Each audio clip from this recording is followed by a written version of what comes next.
All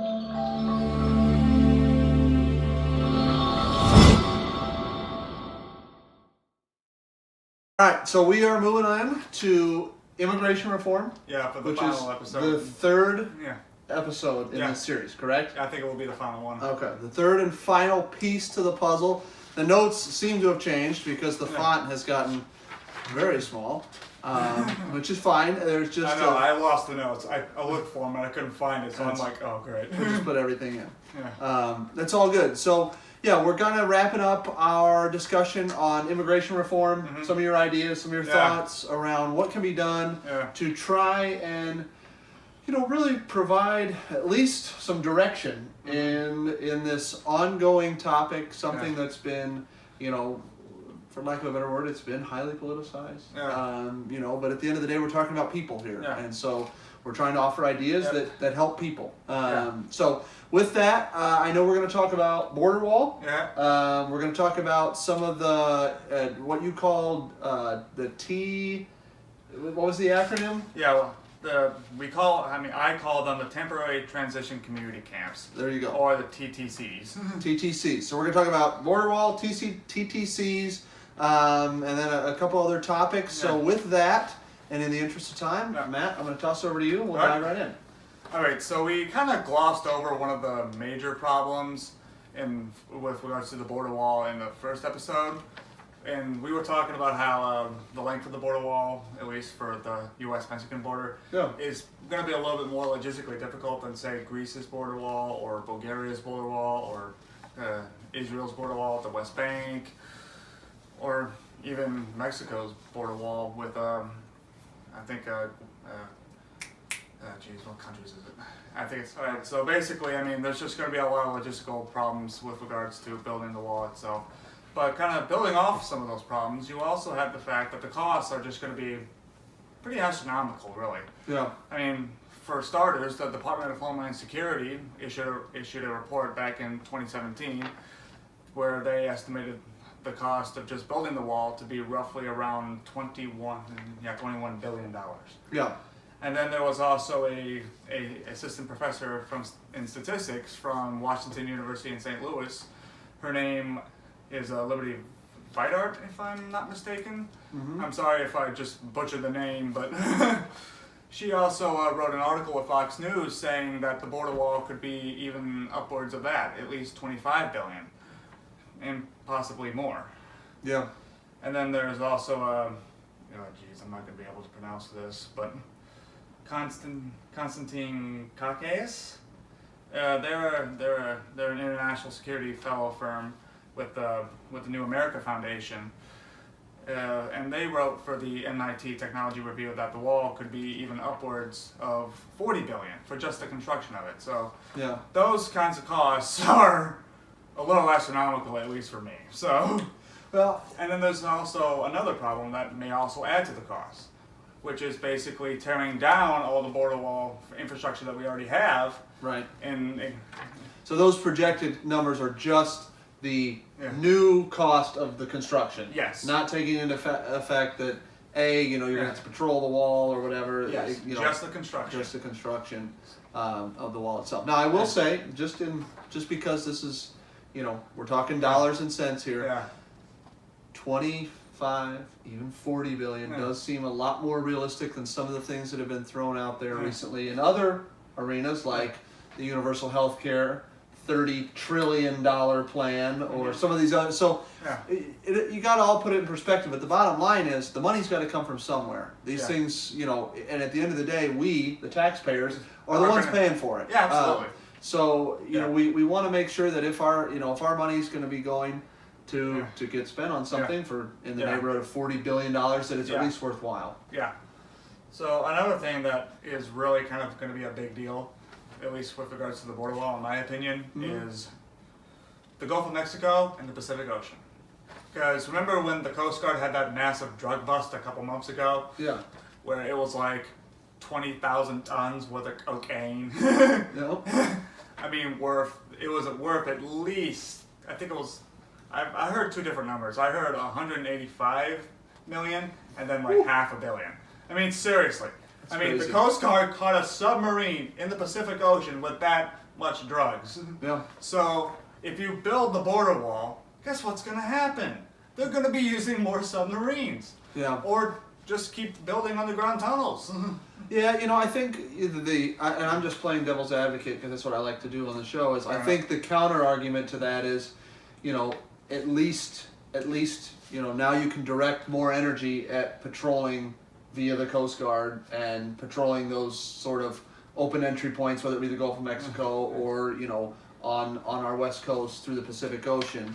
The bottom line, here's what I'll say: building a wall doesn't stop people from wanting to bring drugs into this country. Absolutely not. It's the people that are funneling drugs in, that are human trafficking, that are doing all these things illegally.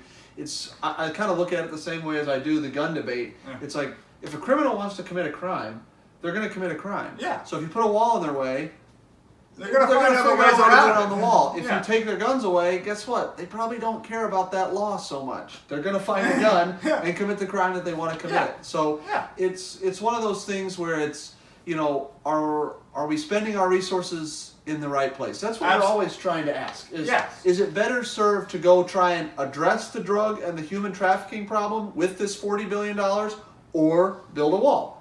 And I'm not sitting here saying that one is better than the other. Yeah. I'm just saying those are the types of questions that we need to be asking. Yeah. And probably, I mean, I wouldn't say the biggest one, but probably one that's just as big, if not bigger than that of a factor, is eminent domain.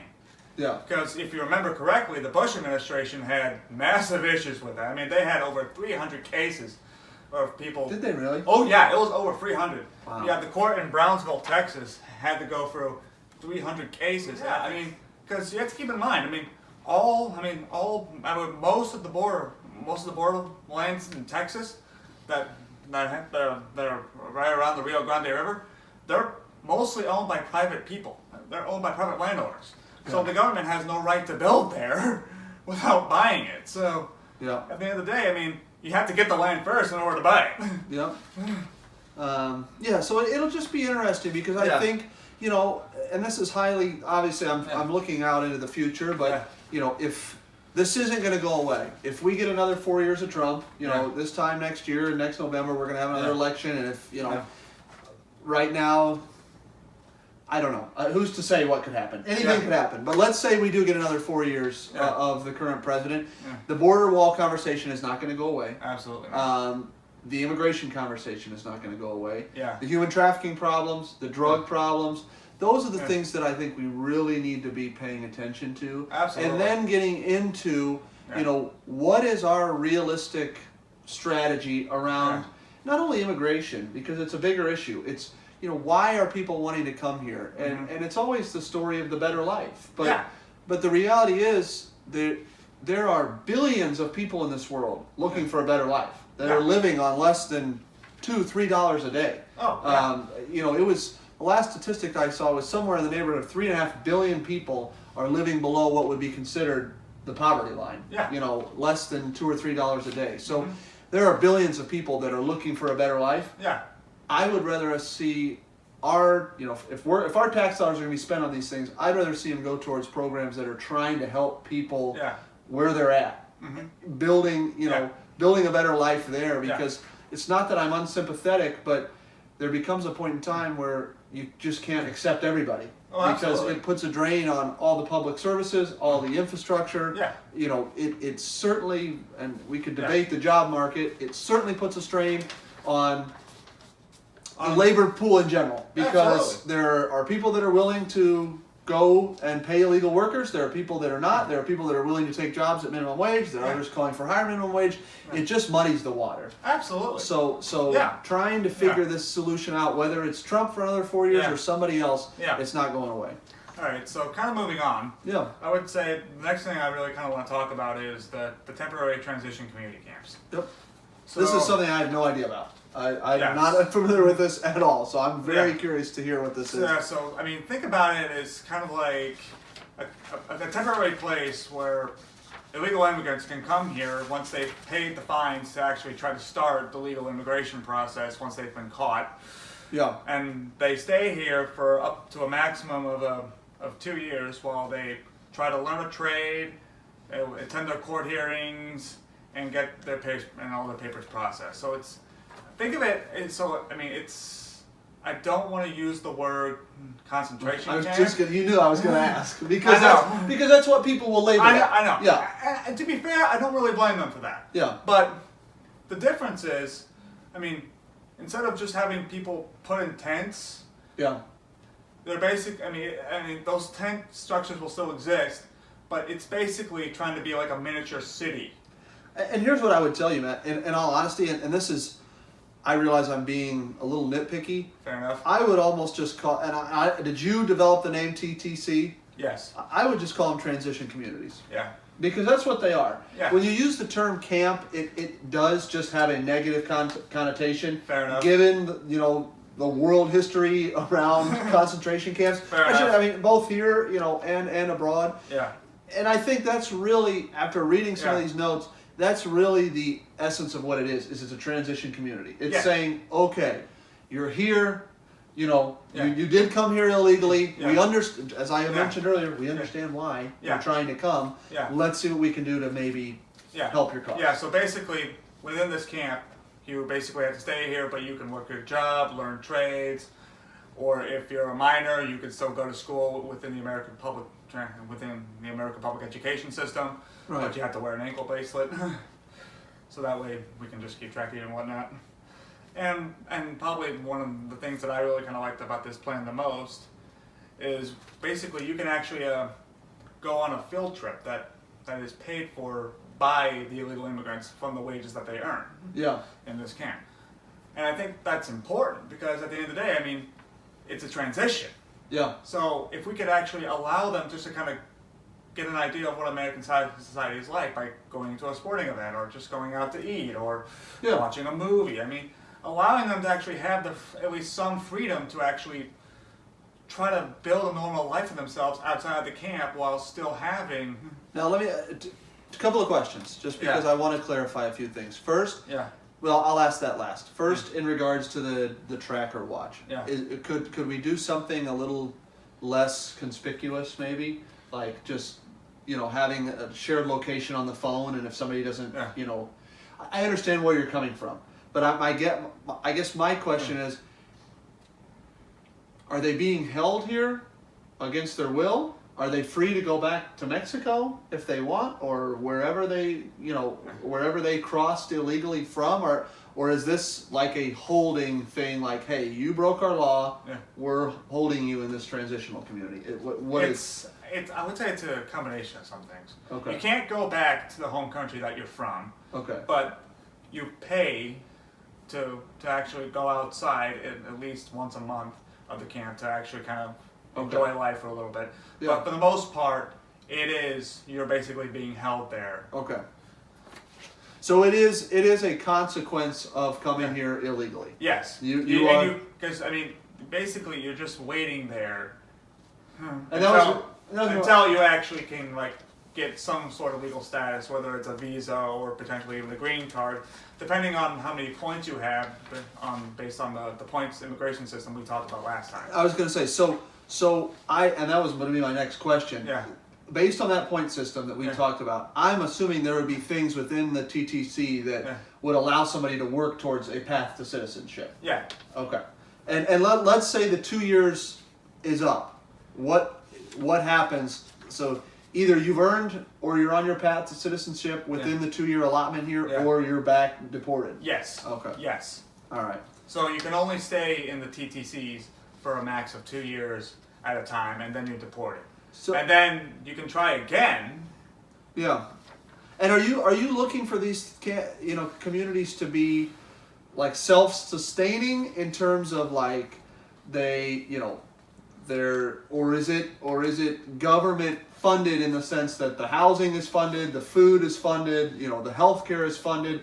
What is that set up? Because obviously, again, I'm thinking of this as trying to make it not seem so negative in terms of somebody's being held there. Like this should have a feel of a healthy living environment. Correct? Access to healthcare, access to education, like you mentioned, and opportunity to work. Yeah. It's not meant to be a camp. Yeah. Yeah. And to be honest, I'd say it's kind of both. I mean, Okay. yeah, because you will be growing your own food there, hopefully, but you can also get some subsidies from the government or private donations from individual citizens. Okay. So, I mean, that's also nice. Yeah. But at the end of the day, I mean, you're also going to have like the housing that's basically going to be funded by the government. Okay. I just. But private employers can actually come here and actually employ these people while they're in the camp, so they can actually start earning a living. Right. So that way they're actually prepared to actually enter American society once they actually are able to. You know, I think it's honestly, you know, I don't know how, I don't know. I'll be the first to admit that this is potentially ripe for corruption. It's a delicate. It's a very delicate thing that has to be handled just right. I will be the first to admit. Here's what I'll tell you that I like. I like the idea of offering that transition. Yeah. To where, and I don't know if this is the exact right solution. Again, as we always say, if you have thoughts or feedback, please comment section, message us or whatever. But I do think the idea of creating an avenue to where somebody could transition, somebody would be able to go get employed under this transitional status, right? Because we know that there are a ton of illegals in the labor force. Yes. They exist. Mm-hmm. So rather than have it all be under the table, no tax dollars, no nothing, it would be better to promote some sort of transitional program. Mm-hmm. I just wonder, you know, it's U.S. tax dollars, American citizens paying the tax dollar. Yes. You're going to get pushback on that. Yeah. And that's mostly going to come on the right. And on the left, you're going to get people saying it's inhumane. Exactly right. So you know what might be interesting is to, you know, maybe take some of the audience feedback and then, you know, a couple episodes, you know, maybe a few months down the road, revisit something as we kind of pull this idea together. Because I think the idea behind a transition makes sense. It's just delicate. Yeah, I mean, it's a very delicate situation, and it has to be handled with care. Yeah. I mean, the next thing I want to talk about is sanctuary cities. Yep. This is where, I mean, I hate to sound biased, but I have to disagree with the left on. Yep. I really do.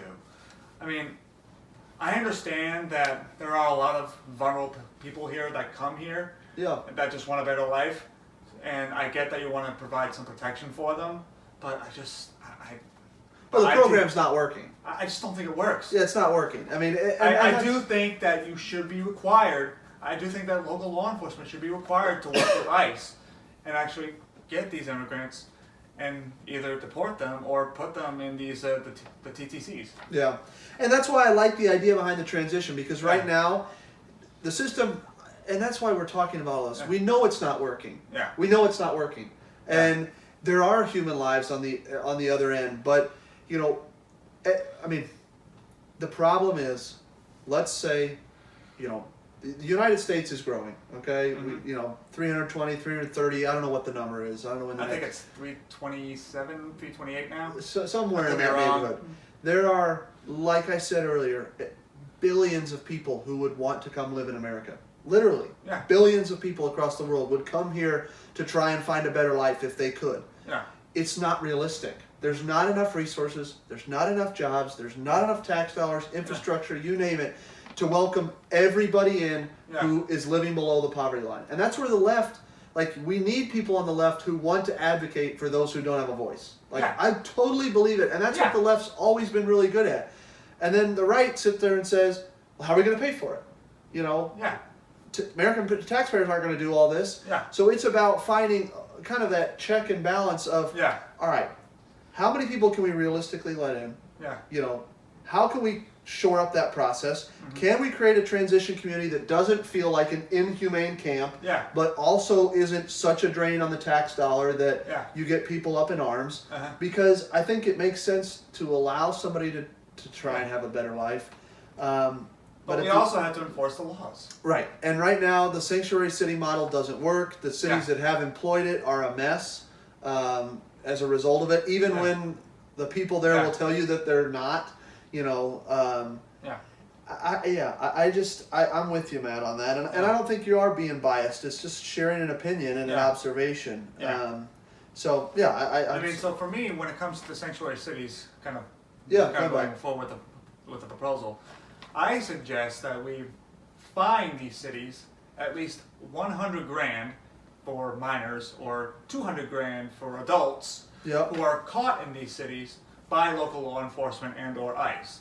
Yeah. And so what they do, so what I'm proposing is we take that money away from federal grants and put it towards either the camps or the Matthew program that we talked about last time. Yeah. Because so that way they can actually have an opportunity to serve our country and actually earn their citizenship that way. Right. As well as funding Customs and Border Protection or the Border Patrol or the auxiliary agency that we talked about last time with the Border Patrol. Yep.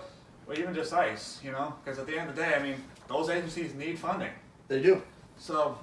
And I think, man, I think you do have to get that whole thing under control. I agree. It's just, again, because what's happening that we're seeing is these people are just getting essentially a free pass just to come in here and do whatever. There's not a lot of, how do I say it? There's just not a lot of controls in place. When you say. There's just not a lot of. I'm trying to think of the right word. Yeah, it's not coming to me either. I know. But the bottom line is, I think it makes sense that the federal law is the federal law, and there is a long line of people looking to come here properly. We've talked about several different proposed avenues for somebody being able to earn their citizenship, which at the end of the day, I think if you.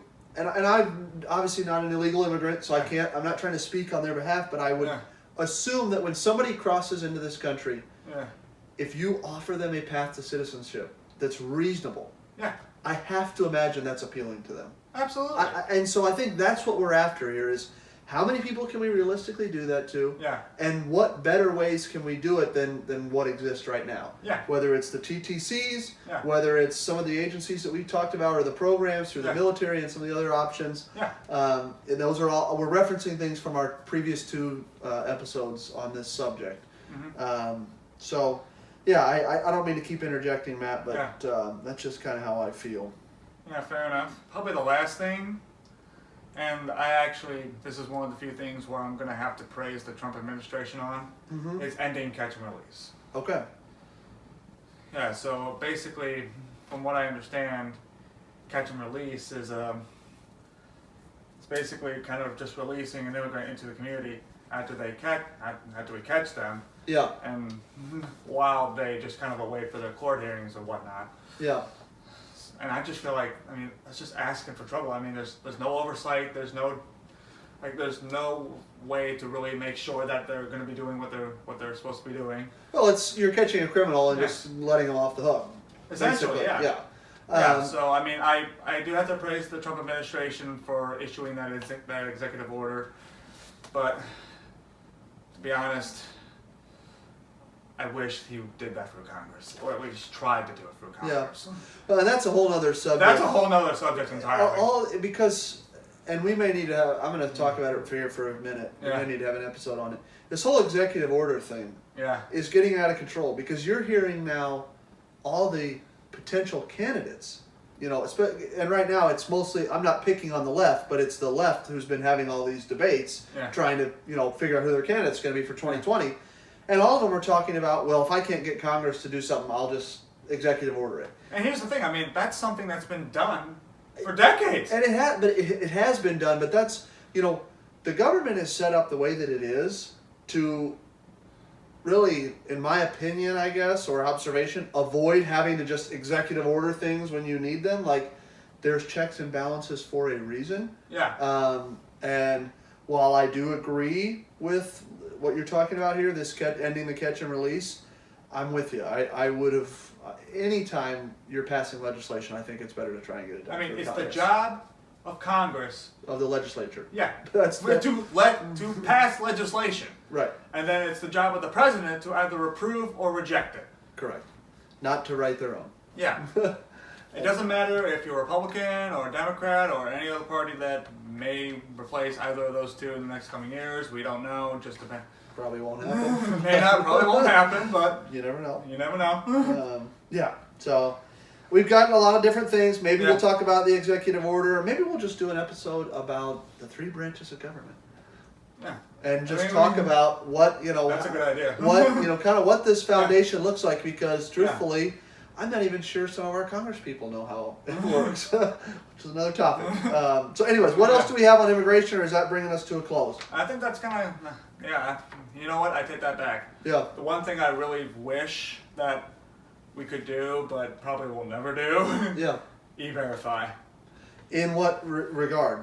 E-Verify is basically a way it's a way of verifying illegal immigrants, so that way they can. I'm trying to think. Okay, I'm just struggling here tonight, but It's all right. at the end of the day, E-Verify is basically a program that registers immigrants, so that way it's a system where basically immigrants can be registered, and that way employers can look at them and say, hey, he's legal.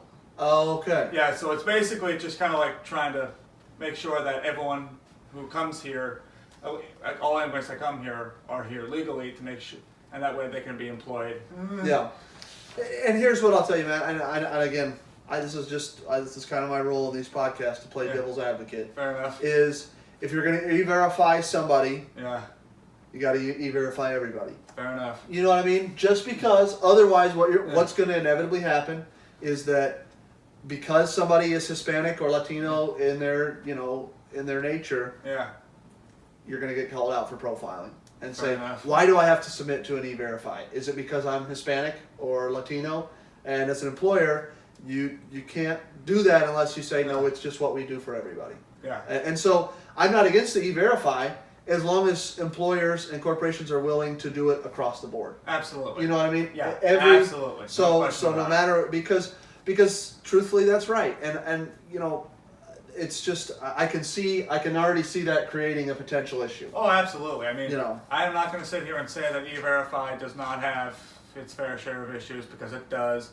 I mean, there's just so many logistical issues that come with it with regards to just getting people in the system. Yep. Because odds are a lot of illegal immigrants are just going to try to kind of get swept under the rug, even by their potential employers. So that way their potential employers can actually pay them less money. Yep. Because that's what E-Verify is for. It's basically to make sure that people here in this country are here legally, or trying to be here legally, and that way American jobs can be protected. Right. I mean, that's the whole point of the system, at least from how I understand it. And it should be a good thing for everybody. If it's implemented right. Correct. Yeah. So, all right. Well, Other than that, I don't really have anything else. All right. I know we bounced around. We talked about a lot of different things. Yeah. This is the kind of the final episode on immigration for now. Yeah. We're gonna have more coming at you. Probably do it in this room as long as we're still in the house. Yeah. And we'll see you soon. All right. See you.